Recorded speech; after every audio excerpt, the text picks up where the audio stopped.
more exemplified because in our text, all three primary characters are female. Living, of course, in a very patriarchal culture. By patriarchy here we simply mean that men tell their women what to do and their women have to do it. Okay? Now, that whole notion of the patriarchy then is going to assume the idea that women are good for one thing, and that is what? Having children.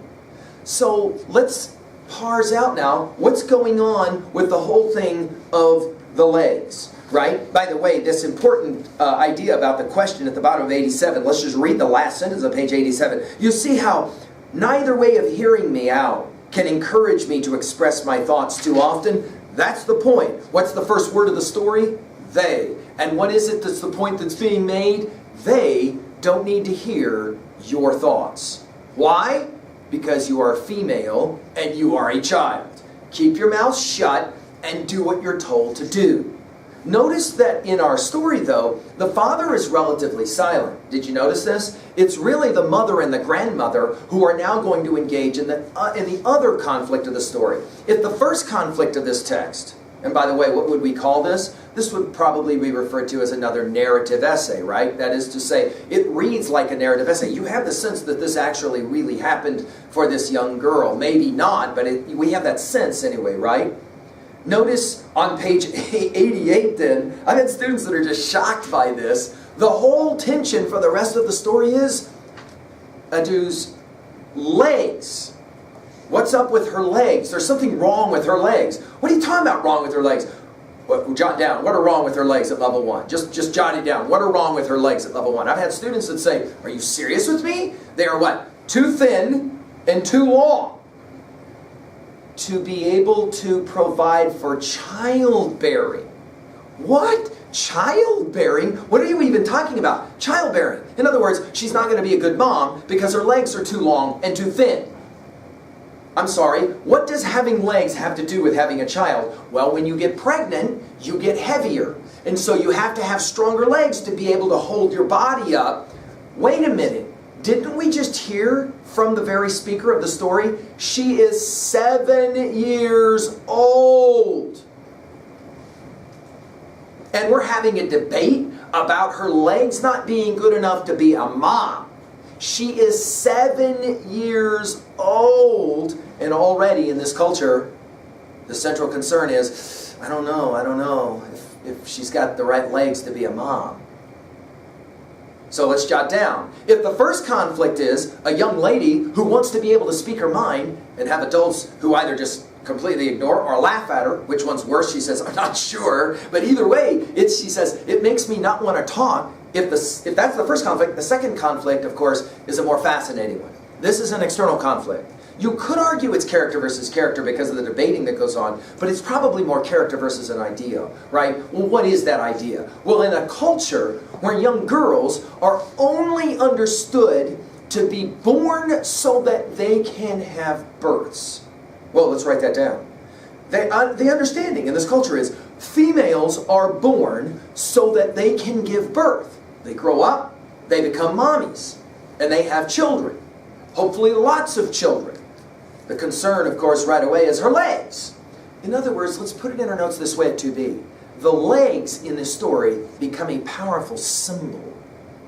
Yes? What do they represent? What do they symbolize? Of course, those are those cultural expectations of the first word of our story, they. In other words, everybody knows something's wrong with the legs. Mom, of course, in the story is a little bit concerned that Nana continues to come back to the legs over and over again. The next tension, of course, is the final tension. And it, of course, is going to be the funnest one because, guess what? Who would have thought the young girl's legs allow her to run? She has the ability to run and to win races, right? Over on to page 89 now.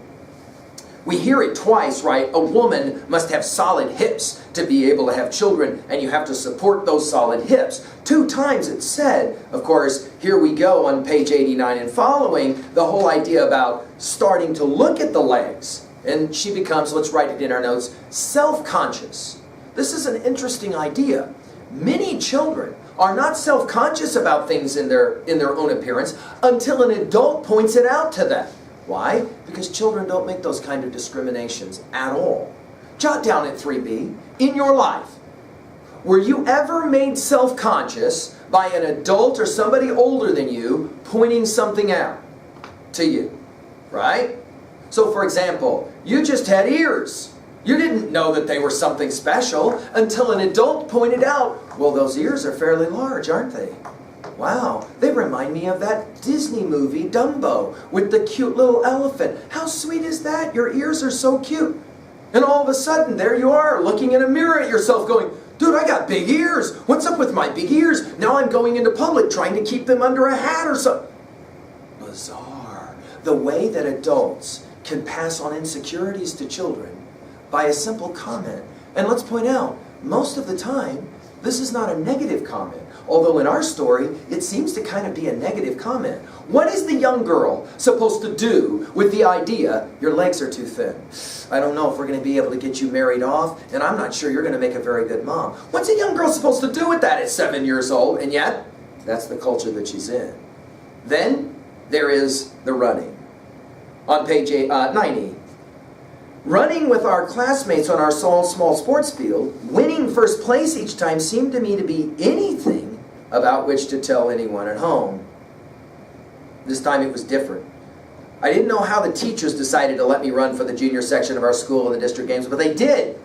An opportunity. Let's put it in our notes. It's interesting what school provides. It's interesting what school provides. The opportunities of finding out what you can do, what you're good at. How many ball players, we love these stories, right? How many ball players, athletes, discovered their talent long after the fact, when they were finally given an opportunity, and here she is, she's allowed to run. By the way, in terms of, notice the sense of time in this text, look at page 90 at the very end. All this week, Mama, or Nana, has been washing my school uniform herself. That is a big surprise. Then over on to page 91, first major paragraph. Wearing my school uniform this week. Notice the shift. In other words, now we come up into the present moment, and now we're telling about winning. So let's say two things about the winning. She herself is going to recognize, whoa, my legs helped me win. Maybe it's not such a bad thing after all. Maybe this blemish of mine is not a bad thing after all. It's an okay thing. But then more interestingly, who is the one who is most excited about this accomplishment? Right? It is Nana, isn't it? The grandma is ready to celebrate the success of her granddaughter, and even willing, we'll call that pride, right? And even willing to suggest that in fact maybe it's okay that she has the legs that she has. Leading, of course, our speaker to say on page 92, grown-ups are so strange. Very interesting. All right, let's finish now at level 2A and 2B. A major message or theme here that you want to jot down. There are several, right? The idea that as young people, we inherit often the insecurities that are handed on to us by determinations of adults in our life who maybe said something just off the cuff, and it becomes for us the way we think about ourselves and our world and the world that we live in. Since we're there, let's mention that as a message or a theme. The world you are born into, well, think about this, or maybe even write it down and then look at it. The world you are born into defines who you are. Right? Who you are. Notice this girl at 7 is already being told, we got to start thinking about how we're going to get you married off so you can start having children. She's like, what are you talking about? Right. Finally, number 3. A major theme here. Discovery is a wonderful thing. Right? For the skaters in the house, remember the first time you ever got on a board. Guess chances are you fell. And maybe even you weren't sure that you would like it.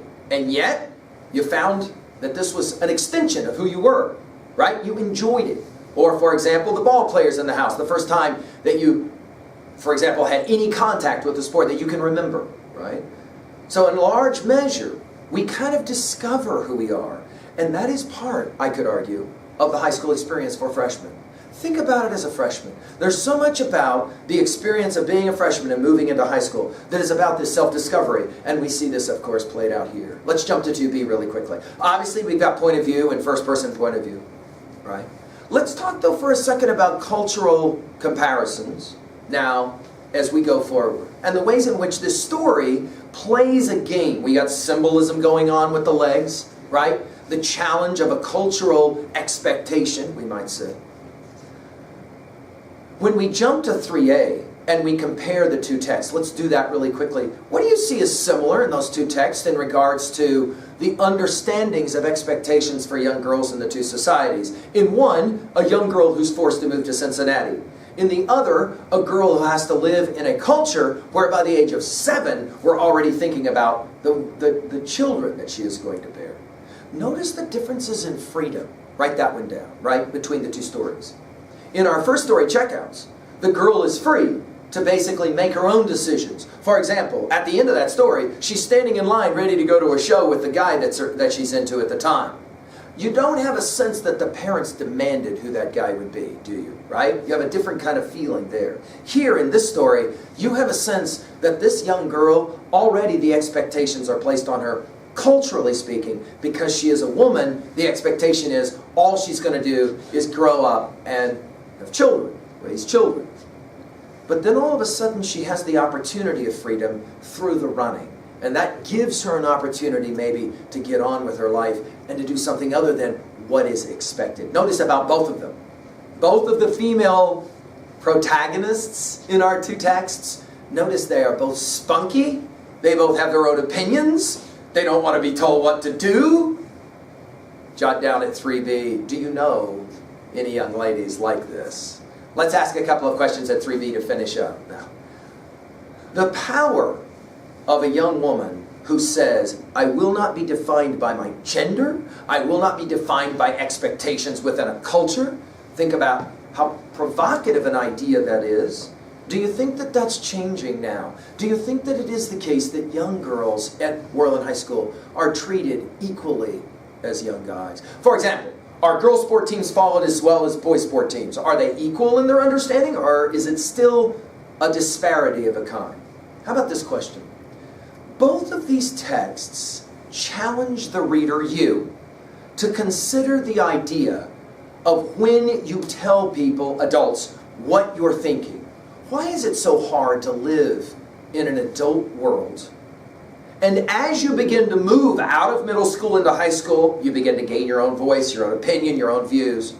Why is it so often the case that those opinions and those views are not appreciated by adults? In fact, sometimes they make fun. Sometimes they ridicule. Sometimes they will attack. Can I ask this question? If you're sitting in a class and the teacher has done something you deem inappropriate, can you say out loud, that's the wrong thing for you to do? Some students will say, well, yeah, you can, but you're going to get jacked for it. Why is that? It is obviously an issue of power, no question. It's also issues of expectations. In other words, you're supposed to behave a certain way. And if you don't behave that way, or you don't have a certain kind of view, something is wrong with you. You're kind of suspect. The challenge of authority, of course, is central to both of these texts as well. Well, there you go, an introduction to these two texts. I hope that you enjoyed them both. I hope they challenge you to think a little bit. Thank you.